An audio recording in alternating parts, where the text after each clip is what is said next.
might actually just start up. Um, I've got a YouTube channel that I talk about DC Vigilante, it's called, but I also started one where it was just my name. So I might just use this video to start it up where I just talk about, you know, life in general or stuff I'm thinking about or whatever.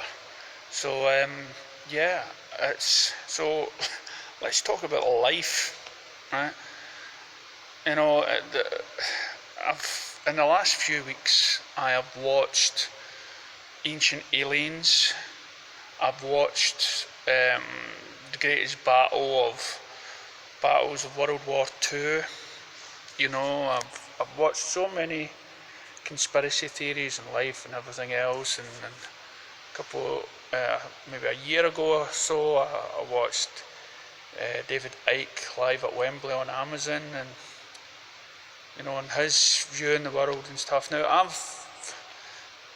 as I say, I went to Sunday school, I went to church and stuff like that, you know, and I've watched all the films, all the biblical films, and you know, but I still come out as an atheist because deep down I don't believe our concept of what's out there has we've even touched on, you know, the creation of life and stuff like that. And I said before in my YouTube videos, it doesn't make a lot of people, the people that have the faith, will say, "Oh, I feel sorry for you. You, you, you must feel awful alone." I went, "No. The reason why people cling on to a religion or faith or anything like that is because they already feel alone, and they're trying to convince themselves that these are the answers, you know, that we are the selected people and stuff. And I mean, if that works for them, it's fine.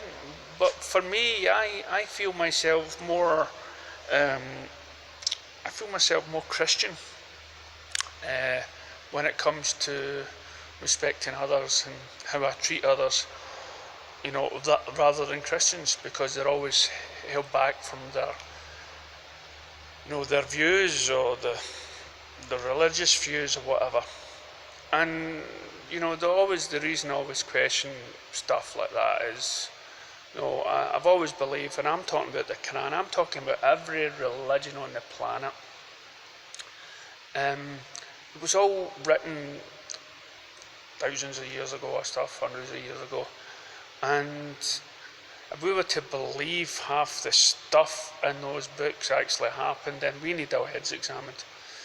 Because right now we're living, thanks to science, in a world where we seem to be more open and more accepted of people's way of life. And if God of any religion decides that either to put men over women, or because you're gay or transgender or whatever, then God doesn't love you and that's not right, then I'm sorry, but who the heck is God to say these things? Because shouldn't he have created us to, you know, in this sort of perfect way and stuff? Would he not love you? And so for us, we became, if all that was true, we've became better than God, you know, because surely he would have changed or updated his books by now. So there's a lot of other reasons and explanations out there that I'd rather listen to, because it captures us all, you know, it involves us all.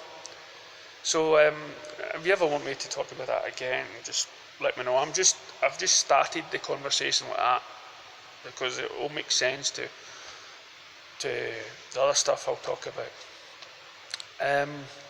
So yeah, I mean, you go through life, and as a kid and as a teenager, and you know, young adult, then an adult and stuff.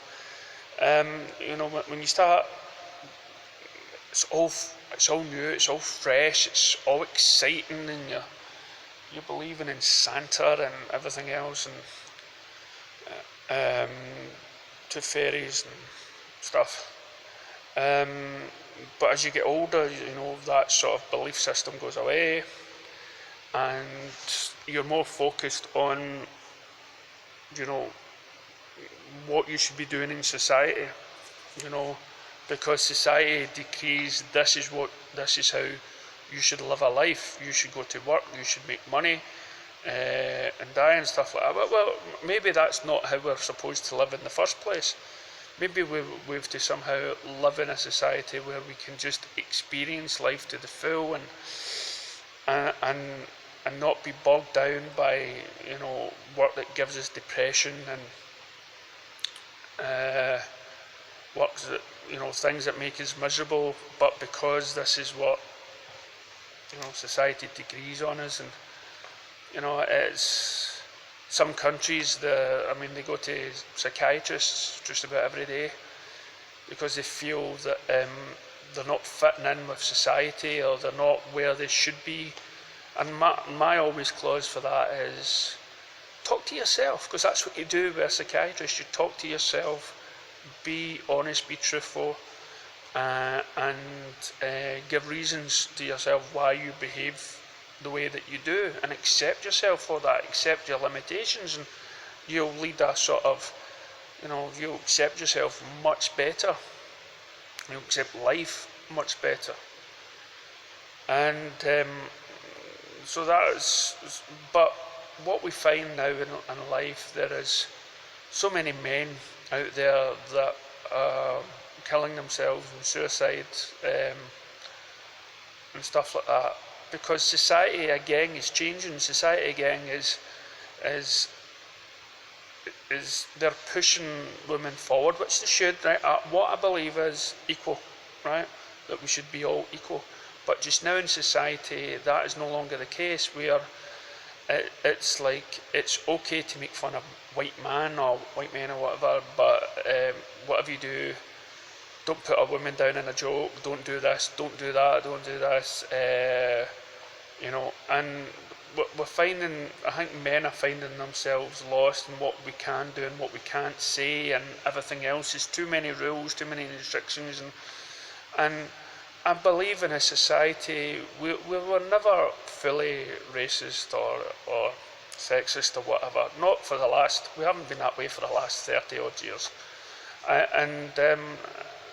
but society is telling us, we're going to make these movies. We're going to take every male hero in society, and we're going to remake the movie and put a woman in front, and then we're going to put a gay person in front, and see, the more times you make an issue of these things, the more times people get sick of it, because they don't want to be lectured. So the world is forever changing, and and as people, we don't know how to fit in.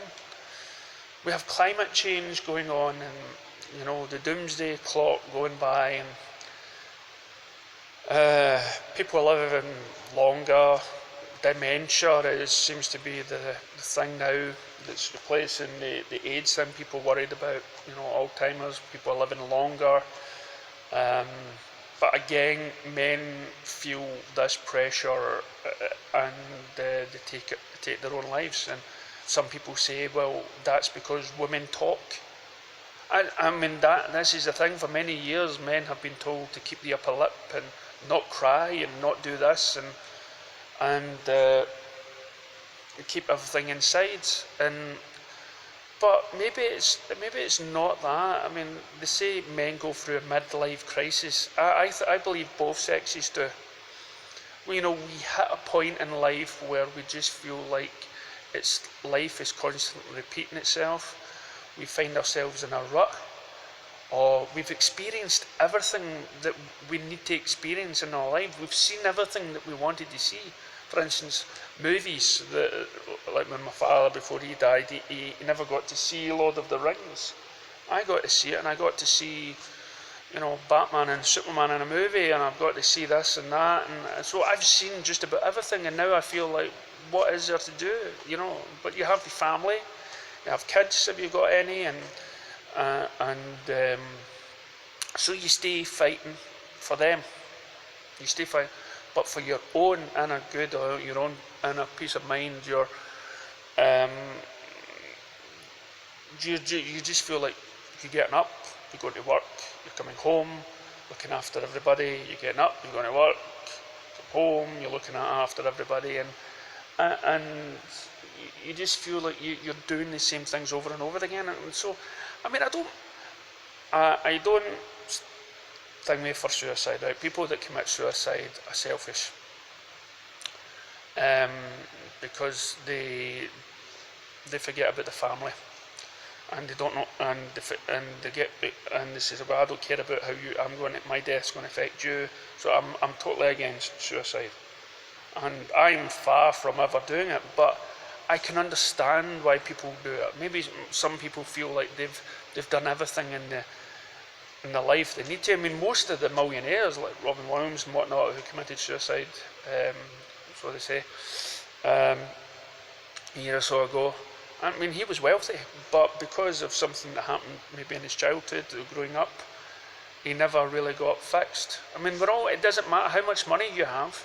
It doesn't matter how much, what show you put on to show that you're happy or you've met every sort of status that life is telling you you've got to reach. I mean, the poorest man can be more happy than a rich man because he values life differently.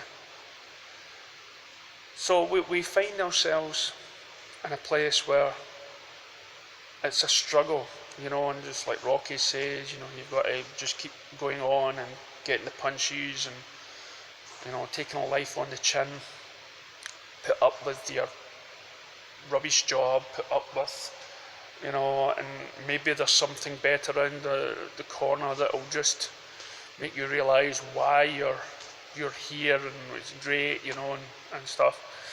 And it's just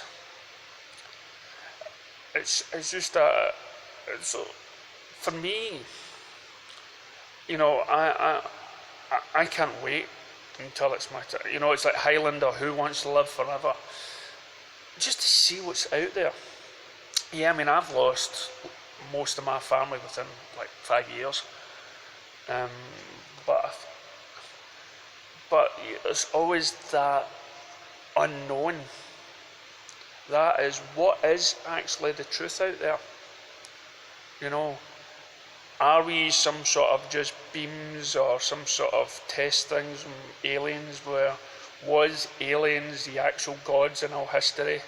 Are we some sort of test subject, or is there angels and gods and devils and everything else? And and I think that, and then when you listen to people that speak to spirits, they all seem to be happy, but on the other side, they all seem to be living it up and, watching us. So it's,